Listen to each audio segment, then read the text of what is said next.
I am presenting a PowerPoint on the American Society for Deaf Children. The acronym is ASDC.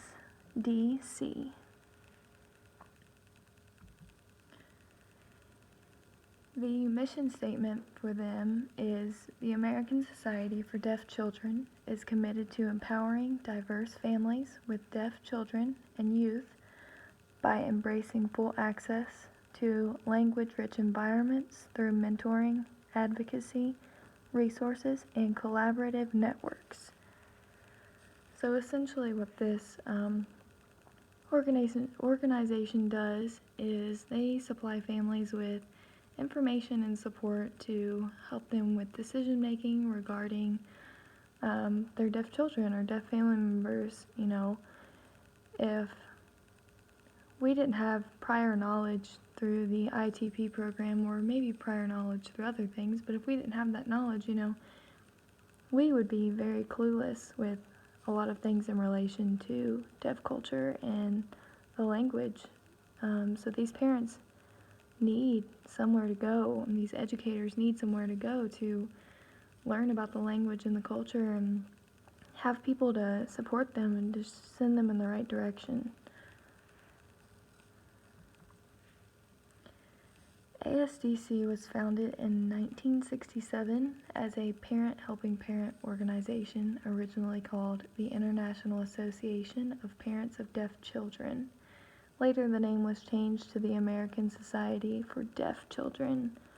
That change happened in 1985, and ASDC depends solely on donations, memberships, and proceeds from conferences and operations.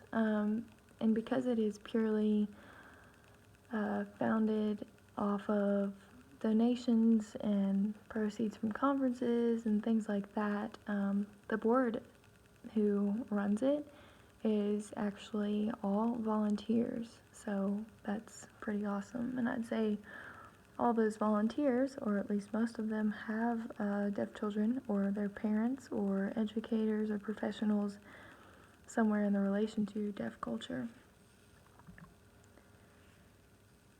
Memberships and benefits.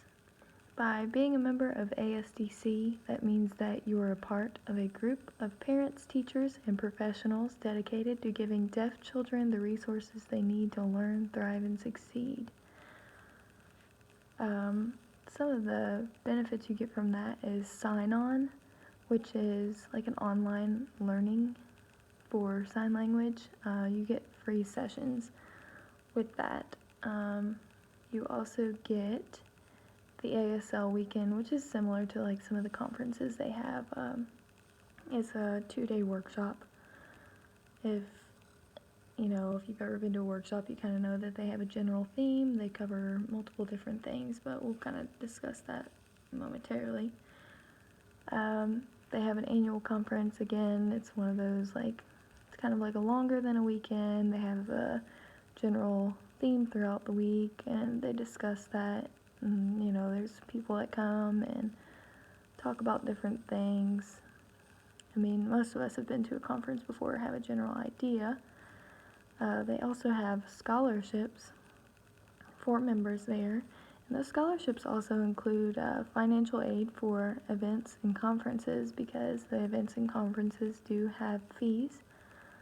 And then you also get monthly news, which is, newsletters, notifications on events that are up and coming, that sort of thing. I also would like to mention that there is a school membership, and schools can enroll with this organization, and it is for families enrolled at that school. There are memberships for individuals and families that it has a yearly annual fee. Schools as well, they have a yearly annual fee. It's essentially the same thing except for the school as a whole. They have e-news and letters. They also have a magazine subscription for the school to get in their library. They have a membership page, and that is for the students and parents of that school, and it links to the resources that they can provide for different things like language, culture, that sort of thing. The events, as I mentioned prior, they have an ASL weekend, and it is a unique 2-day event full of instruction and guidance for parents, professionals, and kids 16 years old and older. It is ran by parents, professionals, and oftentimes they have kids there too that are helping run it. They do a lot of things aside from instruction, but instruction is a big topic there. That includes reading and literacy, numbers and counting, STEM, which is, some of the basic things you learn in school. Taboo signs, like what's new, what's up and coming. Sports signs, finger spelling, that kind of thing. It's important for people to know those kinds of things in order to be indulged in the culture. They also have conferences. They have a yearly or an annual conference that was held every year from 2000 to 2011, and then they changed the name of them to just an annual conference. From what I could find, there was no upcoming events shown. It might be because I'm not a member and did not have access to their events, which is why I assume that they don't have any upcoming events unless they have canceled them due to what is currently happening right now. For our next slide, it is explaining how this organization benefits sign language interpreters. And I wanted to bring up a quote, and it's by Susanna McLeod. Translating literary works requires much more than exchanging one word for another. It requires an understanding of the author's message to capture the vision, the essence of the writing. As an interpreter, you should always have the best knowledge and understanding of the language and culture in which you're interpreting for.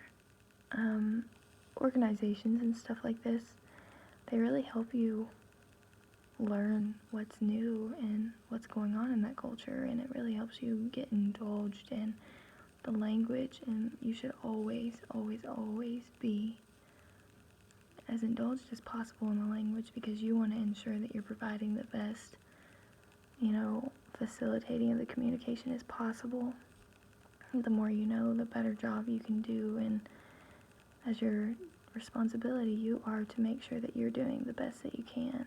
And gaining knowledge is one of the 7 tenets, and it's just very important. And by joining memberships and by being a part of these events that they have, that's all towards you gaining knowledge.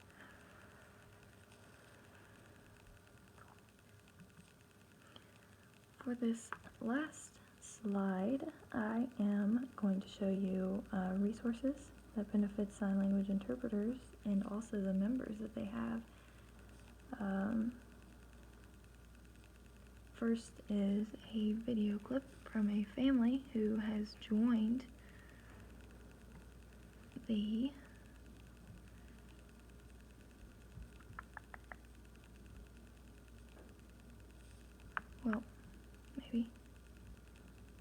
possibly.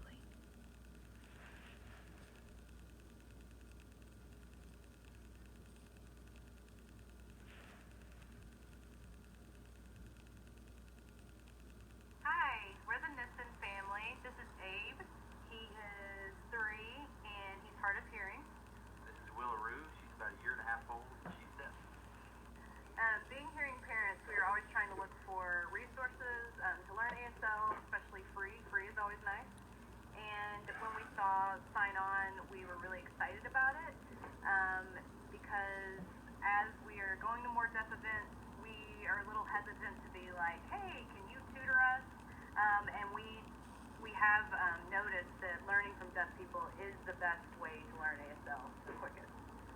Yeah, it basically picks up where all the classes end. Whenever we have the vocab, we have the basic sentence structure, but being able to be face to face with someone who's deaf and you can't communicate any other way, there's really not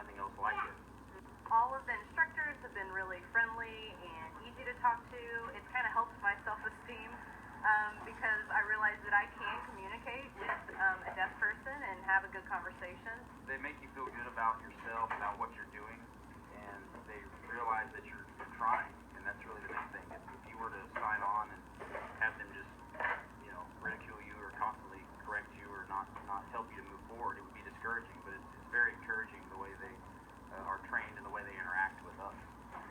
We've already shared sign on with other families because we feel like it's very valuable. And we could see ourselves using it for a really long time.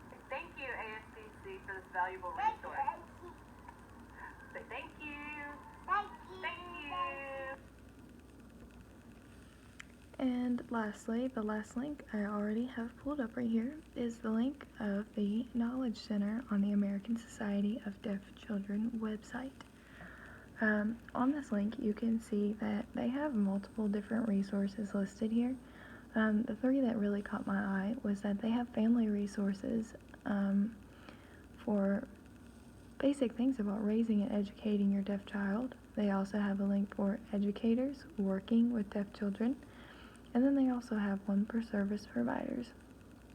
And that service provider link really takes parents to people who are educated on raising children who are deaf and hard of hearing. And it also, well, I don't want to click on it, but I can tell you exactly what it does.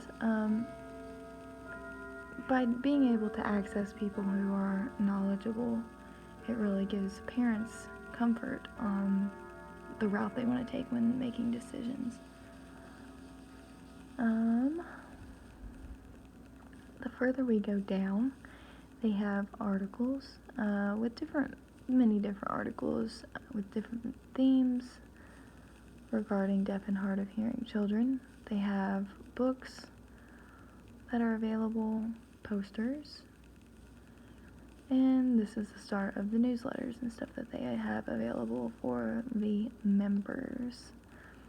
They also discuss different trips and different academies for students who are deaf and hard of hearing, and then they also have portals that talks about history, and it also, for these portals that show deaf ancestors, they kind of give kids the sense of deaf culture and deaf adults who are out there succeeding in the things that they've accomplished, because it's important for deaf kids to know that they can accomplish things, they're not any less, and this resource is a really good thing to show kids that.